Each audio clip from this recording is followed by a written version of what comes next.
dejar el dinero sin trabajar es un crimen, y más con la actitud, más bien con toda la situación que tenemos ahorita de inflación en toda la región, pues es terrible que no inviertas tu dinero porque está perdiendo valor. Es que tú empezaste a invertir muy joven.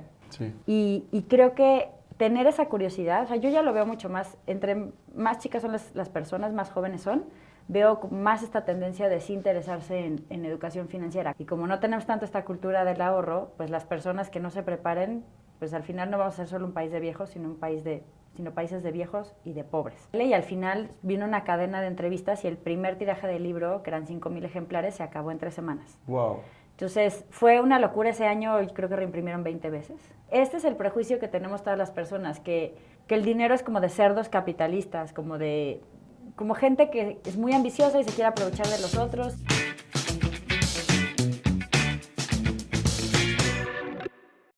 Hola amigos inversionistas, bienvenidos a un nuevo video en el canal o un nuevo podcast, dependiendo de dónde lo están viendo o escuchando. El día de hoy estoy muy feliz, muy emocionado porque estamos grabando desde las oficinas de LinkedIn en Ciudad de México y tenemos un súper invitado. Sofi, ¿qué tal? ¿Cómo estás? Hola Cristian, muy contenta, bienvenido a México. Muchas gracias, a mí me encanta este país, me encanta esta ciudad, así que estoy muy contento de estar aquí. Primero empecemos por el inicio. Yo creo que la mayoría de personas que nos están escuchando te conocen por los libros que has publicado, principalmente el de Pequeño Cerdo Capitalista, que está publicado yo creo que en todas las librerías casi de la TAM, por lo menos en Perú están, yo lo he visto, te he escuchado, pero ¿cómo empezaste? O sea, en el sentido de, no cómo empezaste a escribirlo, sino cómo empezaste en tus inicios, en el colegio, en la prepa, en la universidad, qué estudiaste, qué te interesaba, te considerabas emprendedor en ese momento. Cuéntanos un poco de esos momentos iniciales en tu vida y cómo fue avanzando. Yo hay cosas que no sabía, que me contó mi mamá, pero dice que cuando yo era chiquita, o sea, pero chiquita, que tenía 3, 4 años, me preguntaban, oye, ¿tú qué quieres ser de grande? Eso yo no lo sabía. Rica millonaria. Eso era como yo lo veía como que era una profesión.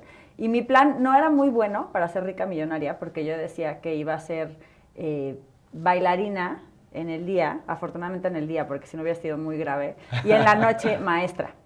Entonces, al final ha sido un poco raro porque me encanta bailar, pero no me dediqué a eso, evidentemente, pero sí al tema de enseñar.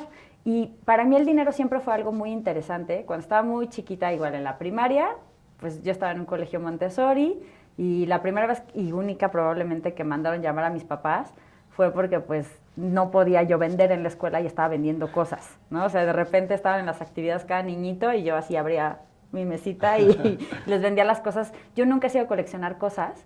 Entonces, no sé, en México en las papas fritas te salían tazos, ¿no? Entonces, los tazos o muñequitos, estaban muy de moda cuando yo estaba chiquita, o sea, 10 años antes que tú estuvieras chiquito. Hello Kitty, pues también vendía como cositas de Hello Kitty que yo ya no usaba, etcétera, ¿no? Entonces, siempre me fue interesante el tema del dinero, pero como que fue hasta que ya necesité el dinero hasta que ya realmente me empecé a interesar bien. Mi papá siempre invirtió y hablaba mucho de inversiones en la casa, pero pues yo no le hacía pues mucho caso. Cuando tenía 18 años, me quería ir de mochilazo con unas amigas, 40 días a Europa, y llegué así bien feliz a mi casa como, hola, me quiero ir a Europa 40 días, ¿no? Así como, denme para mi boleto de avión, casi. Y pues mis papás hicieron lo que hace cualquier papá sensato cuando no te quiere dar permiso, en lugar de decirte, no vayas porque te encaprichas. ¿Y cómo lo vas a pagar? Y pues sí, en ese momento yo no lo podía pagar. Empecé a trabajar como maestra de inglés, en donde yo había estudiado la primaria, y empecé a ahorrar para irme a ese viaje. Al final me tardé 2 años en juntarlo del boleto de avión, pero pues lo logré. Yo ahorraba casi hasta el último centavo de lo que ganaba. Era muy, muy frugal, las salidas muy medidas, casi un fin de semana sí y un fin de semana no.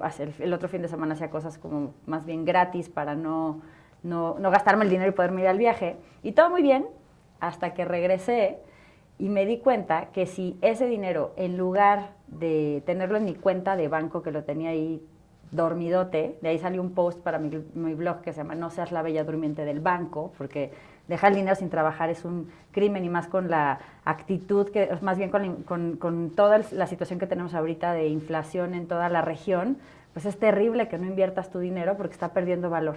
Entonces, yo cuando regresé empecé a trabajar en un periódico económico, en El Economista en México.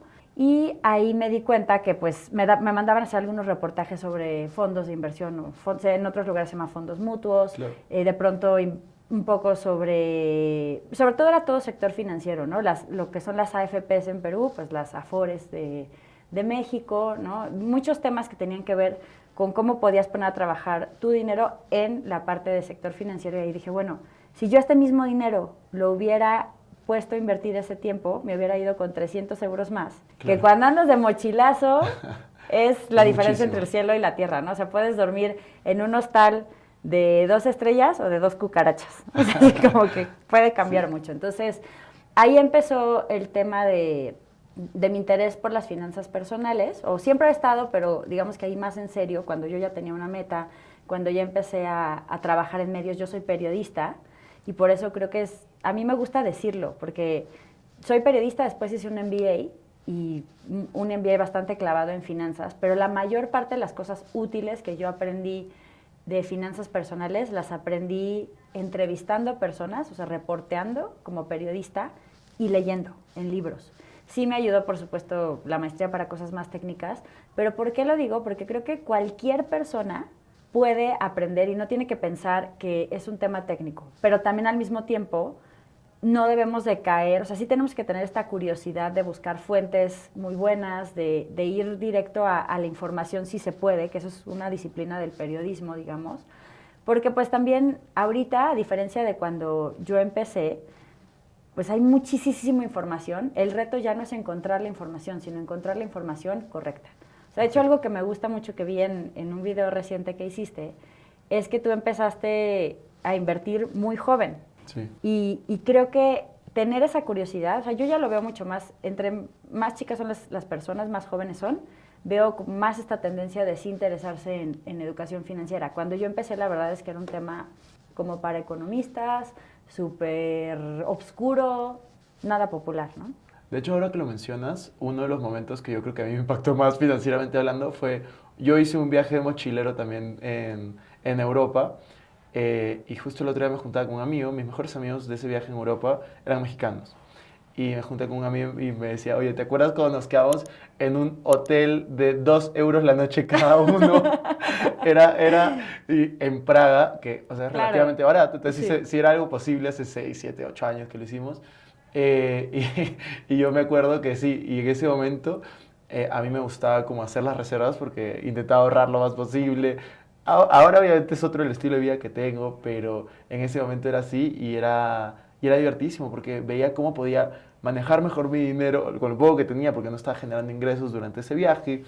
Y yo creo que es súper importante, en verdad, comenzar a aprender de finanzas personales lo antes posible. Pero ahora que lo dices es muy interesante como creo que hay 2 cosas que como joven, bueno, o 3 probablemente, la tercera, que a veces les voy a decir también, tuvo mucho que ver con que a mí también me interesaron las finanzas personales, pero para que siendo joven, cosas como de práctica que te sirven mucho, la primera creo que sí es viajar, y viajar sin tus papás, porque obviamente no es lo mismo cuando tú estás teniendo tu propio presupuesto o tienes una cantidad limitada y te las tienes que arreglar y tienes que ir viendo, ay no, hoy como más, hoy como menos, porque si no al final del viaje ya ni de aventón, ¿no? Yo justo no me acuerdo si justo en Praga estuvimos, nos quedamos, éramos 6, en la casa de unas viejitas que recuerdo unos sándwiches deliciosos con mantequilla, o sea, se hacían así como bolitas arriba y un chocolate delicioso, eso sí, lleno de gatos. Entonces teníamos pelos de gatos por todos lados, pero era parte de la aventura y sí, efectivamente Praga era muy barato, pero viajar, aunque no sea fuera de tu país,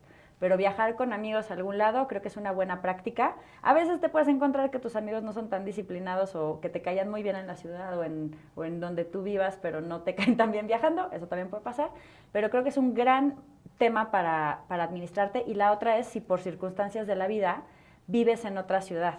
Yo la verdad es que no era buena para todas las cosas así de ni cocinar, encogí mi ropa 1000 veces y todo cuando me fui a estudiar fuera.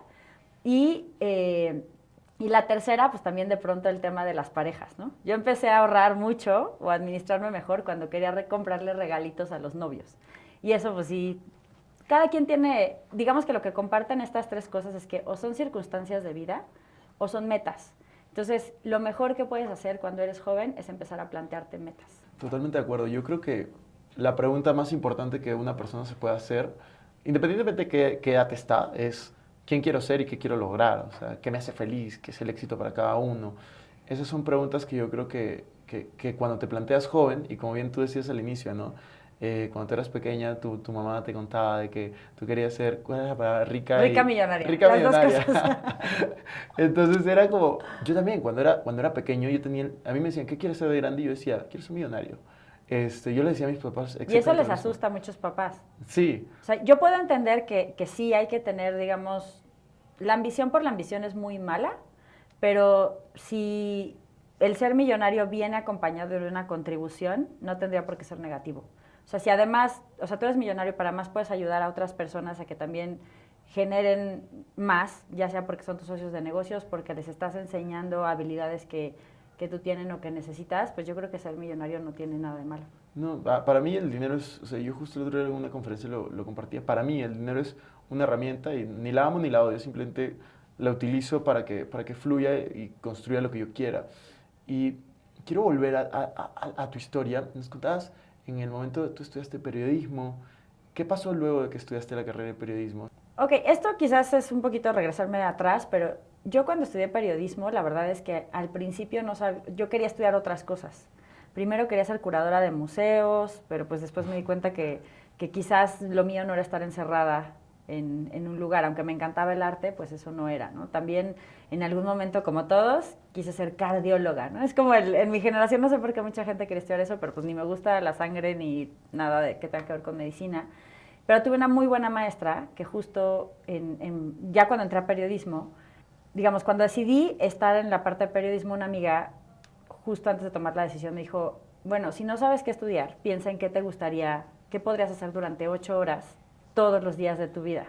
Y dije, pues es una pregunta válida, sobre todo si lo estás pensando en términos de una ocupación y tal. Dije, bueno, pues yo creo que leer, escribir, a mí me encanta escribir, investigar, y pues esos tres sonaban a periodismo, ¿no? Pero ahí no había como mucho la conexión tanto con el dinero. Yo había sido bastante emprendedora de chiquilla, había hecho cursos de verano y había hecho un montón de cosas.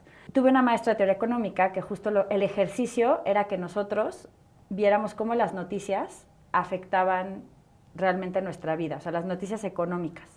Entonces ahí fue cuando me di cuenta que a diferencia de otras fuentes de información, si tú empiezas a entender el mundo financiero, puedes tomar decisiones y puedes protegerte o puedes tomar oportunidades que si no las entiendes, pues es más complicado, ¿no? Entonces ahí fue un poco donde empezó mi interés. Me fui a medios económicos. Primero estuve en una revista chiquitita que se llama El Asegurador, que ahí como que aprendí de protección y aprendí de todo el cambio que viene en muchos países de Latinoamérica, que es el tema de envejecimiento demográfico, de ser países con población muy joven, vamos a empezar a ser países con población mayor, y como no tenemos tanto esta cultura del ahorro, pues las personas que no se preparen, pues al final no vamos a ser solo un país de viejos, sino países de viejos y de pobres. Claro. Que de por sí ya es pobre la región, imagínense cuando no tengamos este ímpetu para trabajar, que es el beneficio de la edad. Entonces, para mí, el tema del retiro, el tema de prepararte, el tema del ahorro, el tema de las inversiones, empezó a ser cada vez más importante. Y pues cuando empecé en El Economista también, de pronto algo que pasaba mucho es que en los medios tradicionales en ese momento, el periódico en el que yo trabajaba sí tenía una sección de finanzas personales, pero era rarísimo. Ahora casi todos los medios tienen información de finanzas personales o negocios como más para las personas, no necesariamente el grandísimo corporativo y la fusión y la adquisición, claro. Pero en ese momento no era así. Ese periódico era raro en ese sentido y a mí me gustaba. Pero al mismo tiempo, mucha de la información súper interesante que yo platicaba con los entrevistados no llegaba, o sea, como que la cortaban de algunas de las notas porque pues no era lo del día y demás. Entonces, haciendo un reportaje, yo para buscar ingresos extra, también colaboraba en otros medios y entonces empecé a hacer un reportaje sobre blogs. Entonces Mi blog es mi agente, y en este reportaje básicamente entrevistaba a personas que a través de haber hecho un medio, que en este momento podría ser un canal de YouTube, o podría ser un podcast, o incluso podría ser una cuenta de redes sociales. Yo creo que es diferente tener un canal a una cuenta de redes sociales o un podcast porque implica mucho más esfuerzo, pero el caso es que había sido una ventana para saltar a proyectos, ofertas de trabajo, negocios, y pues a partir de ahí dije, oye, pues muchas de las cosas que yo quiero escribir en el periódico no llegan al periódico, voy a abrir un blog. Y entonces, justo en 2008, en febrero, que tú debes de haber estado en la primaria, o kinder, o no sé, maternal, algo de eso, empezó la crisis financiera global, la primera crisis. Bueno, más bien yo empecé en febrero el blog y en verano empezó la crisis. En septiembre quebró Lehman Brothers, un banco en Estados Unidos, y entonces pasó algo un efecto en cadena, que si bien las crisis normalmente medio había contagios en los países, ahí fue todo el mundo y era algo sin precedentes. Entonces yo empecé a escribir mucho más en el blog cada semana. Tenía la ventaja de que como estaba en el periódico, pues me tocaba ver muchas noticias, hablar con muchos analistas, escuchar a los editores. Entonces, la verdad es que fue un proyecto súper interesante, pero que al mismo tiempo yo lo hacía un poco por amor al arte. Sí me trajo otras cosas. Por ejemplo, a partir de ahí me recomendaron para hacer el blog y después el programa de educación financiera de Mastercard en Latinoamérica, y lo hice por 8 años y fue una experiencia maravillosa. ¿Cómo se llama el blog? Consumo Inteligente. Consumo Inteligente. Ese era el blog de Mastercard y yo estoy súper agradecida con la oportunidad que me fueron dando y con lo mucho que aprendí con ellos. Pero pues en 2009, pues pasaron muchas cosas en mi trabajo y demás, y acabé saliendo de ese trabajo y por primera vez me planteé irme de maestría, y fue cuando me fui a Francia a estudiar. Y estando en Francia me llegó un mail para proponerme. Me decían, hola Adriana, yo me llamo Sofía. Entonces así yo, no, pues no ha de ser para mí, se han de haber equivocado, ¿no? Y me querían proponer escribir El pequeño cerdo capitalista. Entonces, ¿Eso fue en el 2009? Eso fue en 2009, noviembre de 2009. Para el 2010 vine a México a la boda de un primo y a ver a los de la editorial. Firmamos el contrato, me dijeron, necesitamos este libro para agosto. Y pues yo empecé a escribir, regresaba con todo el miedo así como de, bueno, servirá, no servirá, tú escribe y ya luego vemos. Y yo escribía en trenes, en mi residencia, tenía un cuarto de 9 metros cuadrados en Francia que tenía baño adentro. Si te bañabas tenías que, o sea, si estabas en el excusado tenías que poner los pies en la ducha porque era súper chiquito. Pero ahí escribía en la ventana y en trenes cuando estuve viajando de estudiante.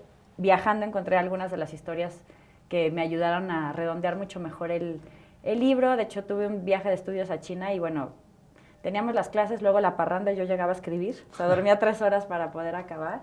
Y la verdad es que fue una experiencia súper padre. Yo trabajaba como becaria en Francia y me habían hecho una oferta para regresar para quedarme como consultora. Tenía un trabajo aburridísimo de Excel, pero donde también aprendí muchísimo.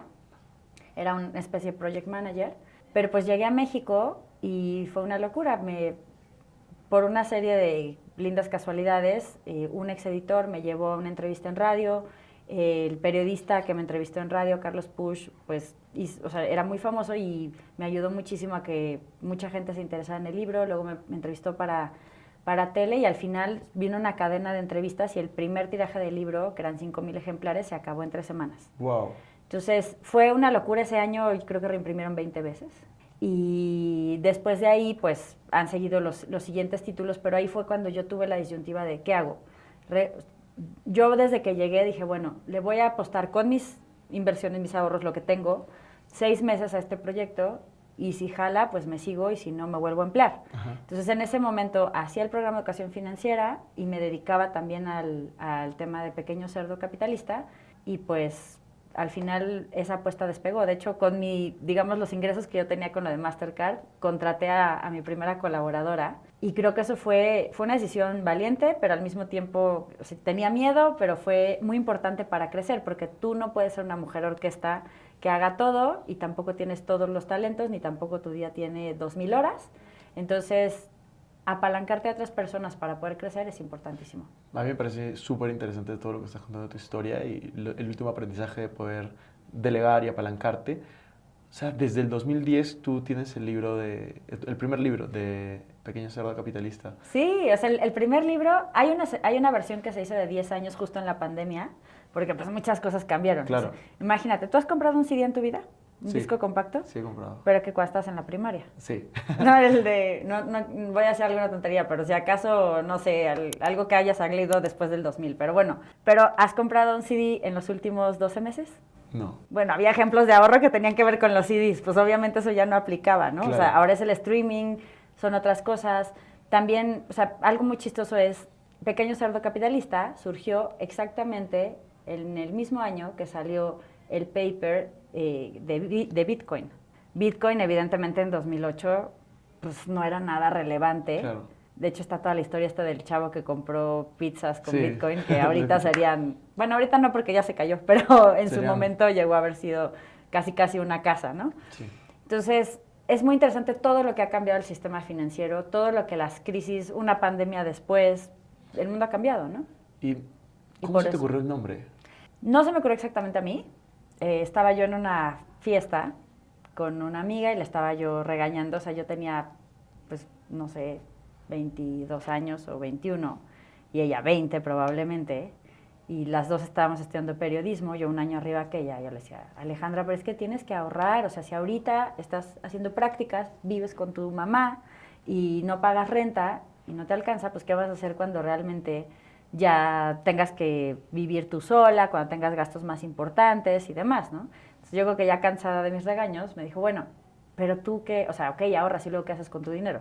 Dije, bueno, yo tengo un pequeño fondo de inversión y parte de ese fondo de inversión está en la bolsa. No, hombre, o sea, me hizo una cara así, ojos de plato gigantes. Eres una pequeña capitalista. Y me dio como mucha risa y dije, claro, yo le agregué lo del cerdo, pero este es el prejuicio que tenemos todas las personas, que el dinero es como de cerdos capitalistas, como gente que es muy ambiciosa y se quiere aprovechar de los otros, pero en realidad no tienes que ser un gran cerdo capitalista, de hecho tampoco tienes que ser una persona que, como decimos en México, gandalla, o sea, aprovechada, para realmente manejar bien tu dinero. Y de hecho, si tú no tienes inteligencia financiera, otros te van a agarrar de su puerquito, como decimos en México, es decir, se van a aprovechar de ti. Entonces, sí es importante que desarrollemos esta parte a la par que otras habilidades, ¿no? Entonces, incluso siendo periodista, que en general es un gremio que no, pues estamos medio peleados con el dinero a veces, sí es importante aprender de estos temas. Totalmente de acuerdo. Y cuéntanos un poco cómo pasaste de escribir tu primer libro en el 2010, que fue un éxito. O sea, vender un tiraje de 5,000 para los que no lo saben es algo, y en 3 semanas, es algo, y en no ficción, espectacular. O sea, es algo, Sí. yo diría, histórico. O sea, Y ahora, primer o sea, libro. la serie sigue vendiéndose y, digamos, Pequeño Cerdo Capitalista, el de finanzas, es un libro que lleva casi 400,000 ejemplares. Wow. Y la serie completa, o sea, el libro de inversiones más las agendas cada año, hay un libro de ejercicios donde digamos que ahí es donde actualizo qué es lo que está pasando y cuando me llegan nuevas dudas se meten como ejercicios. Ya toda la serie completa, ya estamos arriba de 660,000 ejemplares. Te felicito. Muchas Está gracias. muy bien. O sea, de hecho, yo admiro muchísimo a los escritores que escriben no ficción y que les va tan bien. A mí me Pero tú me también encanta la escribes no historia. ficción. Sí, pero es... Nos o sea, admiras a todos juntos, a ti mismo también. no, yo admiro, o sea, hasta ahora de mis 2 libros yo he vendido unos 25,000, yo Que creo. es muy bueno, o sea, 10,000, que Eh, eso creo que es importante que la gente sepa. O sea, y además en Perú es doblemente importante porque hablábamos justo en el corto del tema de la piratería. O sea, probablemente no has vendido 25,000, sino 50,000. El problema es que 50,000 no te los han pagado a ti, sino a los piratas. Pero cualquier libro arriba de 10,000 ejemplares es un bestseller porque lamentablemente no invertimos mucho en nosotros mismos y no leemos mucho en la región.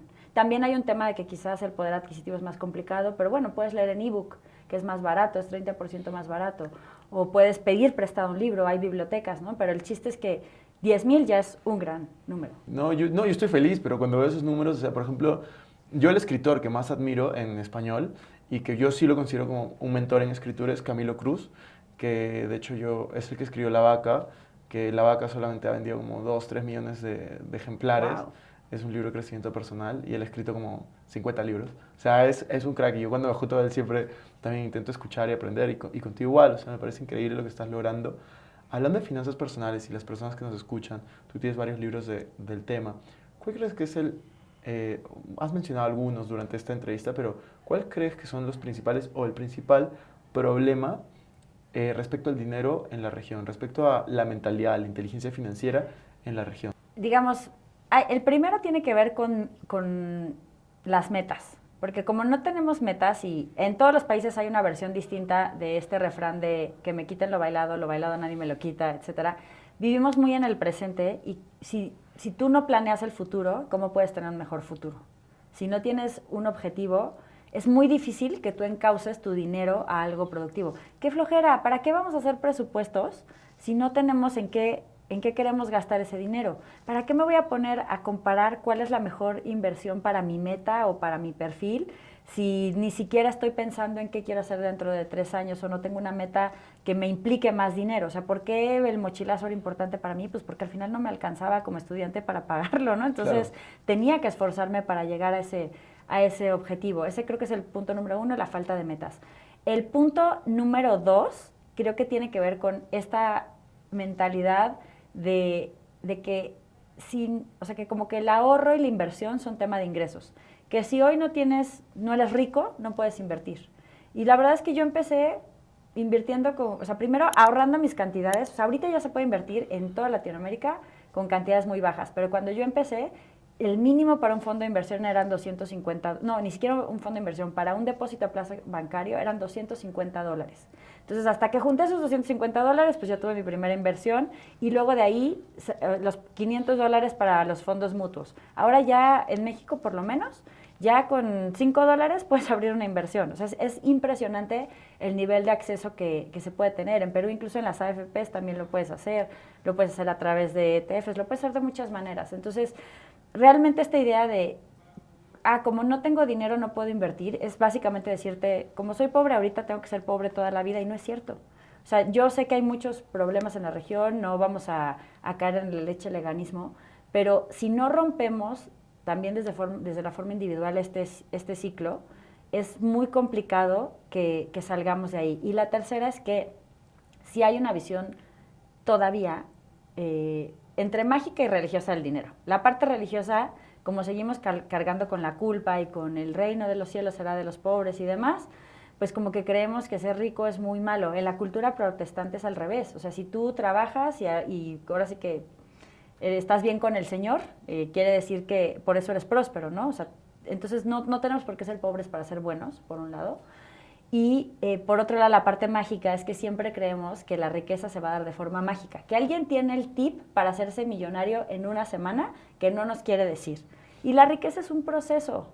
Vas a tener que ahorrar, te guste o no, vas a tener que ser frugal al principio, te guste o no. Y eso lo vas a poder utilizar para entonces ahorrarlo, invertirlo, quizás poner un negocio, vender algo, y entonces poder crecer. Pero mientras solamente estemos cargando la balanza a gastar y nunca a invertir, pues es muy difícil. Me parece súper interesante todo lo que me comentas de finanzas y de inteligencia financiera. Ahora me gustaría hacerte 5 preguntas que le hago a todos los invitados. El momento de la verdad, qué barbaridad. Son 5 preguntas que tienen que ser un poquito rápidas, pero yo estoy seguro trataré de ser rápida. No, tranquila, pero puedes expandirte. La cosa es que sea lo primero que se te venga a la mente. Así que imaginemos que no tienes patrimonio en este momento, cero patrimonio, tienes los conocimientos, pero cero patrimonio, y tienes $100. Voy a poner contexto de la pregunta. Muchas personas vienen y me dicen, no tengo dinero, no puedo invertir, o tengo poco dinero que puedo hacer, así que para poner una cantidad, $100. ¿Qué harías? Para hacerlo crecer, esos $100, o sea, la parte, o sea, digamos, si la meta fuera a largo plazo patrimonial, pues sí, lo invertiría probablemente en bolsa. Pero si la meta fuera algo más corto que necesito generar en ese momento, pues quizás lo que haría sería, no sé si hacer ads o algo para hacer un negocio que, si tenemos los conocimientos, a partir de eso poder hacer consultoría, o me asociaría con alguien y le diría, mira, este es el capital y podemos, no sé, comprar esto y venderlo esto, o entender cuál es el talento de esta persona y decirle, ok, con tus talentos creo que podemos hacer esto, te pago esto porque demos una clase o porque hagamos algo, ¿no? Buenísimo.